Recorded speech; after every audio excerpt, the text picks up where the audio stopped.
Here are 10 reasons why someone should not retire or resign from their salary job before starting a poultry business.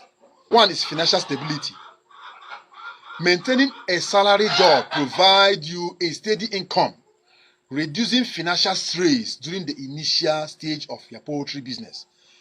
Often uncertain stages of starting poultry business is there.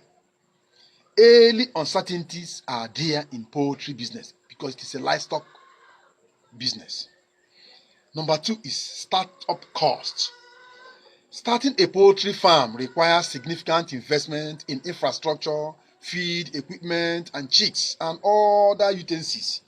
A salary can help cover these initial costs without depleting savings, without going borrowing, without going for loan.